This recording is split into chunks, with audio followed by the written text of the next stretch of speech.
ఆలోచనలు లేని స్థితి. దాన్ని ఏమంటారు? ఆలోచన రహిత స్థితి. ఆలోచన రహిత స్థితి. ఇంకో మాట చెప్పాలంటే శూన్య స్థితి అండి. మనసును శూన్యం చేయాలి. లేదా ఆలోచన రహిత స్థితి అని అనుకోవచ్చు. అప్పుడు మాత్రమే బ్రహ్మరంధ్రమోకనే విశ్వంలో ఉన్న విశ్వశక్తి మన శరీరంలోకి ప్రసరిస్తుంది. ధ్యానంలో ఏమి జరుగుతుంది? మనసు శూన్యస్థితికి వెళ్తుంది. అప్పుడు విశ్వశక్తి శరీరంలోకి ప్రసరిస్తుంది. ఏమైతే సార్ విశ్వశక్తి ప్రసరిస్తుంది? మంచిగా ఆక్సిజన్ పీల్చుకుంటున్నా, శ్వాసక్రియ బ్రహ్మాండంగా జరుగుతుంది.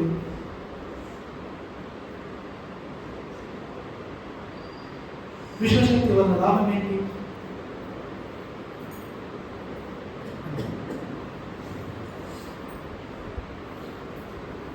చూడండి, మనము ముక్కు ద్వారా గాలి పీల్చుకోగలము. గాలి లోపల ఆక్సిజన్ వాయువు, ముఖ్యంగా చెప్పాలంటే శ్వాసక్రియలో ఆక్సిజన్ లోపలికి వెళ్తుంది, అన్ని కణాల్లోకి వెళ్తుంది, శ్వాసక్రియ జరుగుతుంది, శక్తి వెలువడుతుంది. ఆ శక్తి వెలువడటంలో కార్బన్ డైఆక్సైడ్ వెలువడుతుంది. ఆ కార్బన్ డైఆక్సైడ్ మనకు అవసరం లేదు కనుక నిశ్వాస ప్రక్రియలో బయటకు వెళ్తుంది.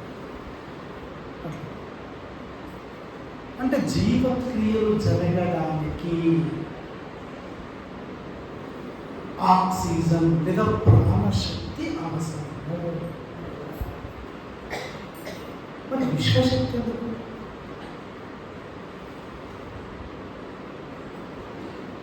అడుగుతారు ప్రశ్న. మనం బయటికి వెళ్ళిందంటే 1,00,000 ప్రశ్నలు వస్తుంటాయి. అట్లా మనం చెప్పగలగాలి. మీ పేరు అడుగుతుంటారు. అట్లా రెస్పిరేషన్లో ఆక్సిజన్ లోపలికి వెళ్తుంది, కార్బన్ డైఆక్సైడ్ బయటకు వస్తుంది, మళ్ళీ సపరేట్ ఎనర్జీ ఏంటండి, ఎందుకు ఎనర్జీ అని అంటారు. అలాంటప్పుడు మనం ఏం చేయాలి? మనకు చిన్న ప్రశ్న వేసి,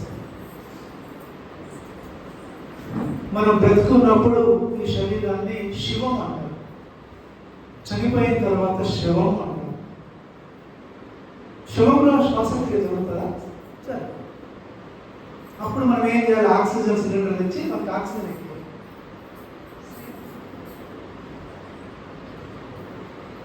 శ్వాసక్రియ జరుగుతలేదు కాబట్టి ఆక్సిజన్ ఎక్కువ. ఆక్సిజన్ అవసరం కదా జీవక్రియలు.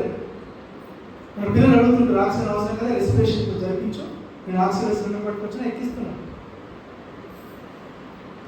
ఎక్కదు,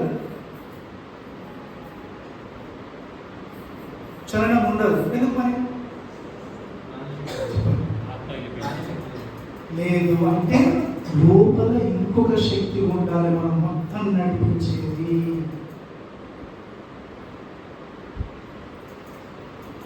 అది విశ్వశక్తి.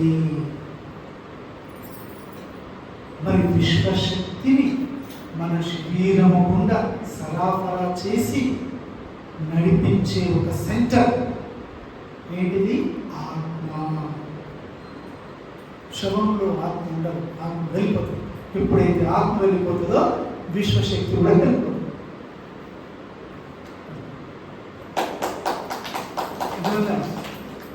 కాబట్టి ఇప్పుడు విశ్వశక్తి దేనికి అవసరము? ఆత్మకు అవసరము. ఆత్మ తీసుకున్నట్టయితే ఏమవుతుంది? మొత్తం బాడీ అంతా మంచిగా ఎనర్జెటిక్గా ఉంచుతుంది అనే పాయింట్ అర్థం కదా. అంటే మనం రోజు ధ్యానం ద్వారా విశ్వశక్తి తీసుకున్నట్లయితే అది ఎవరికి అందుతుంది?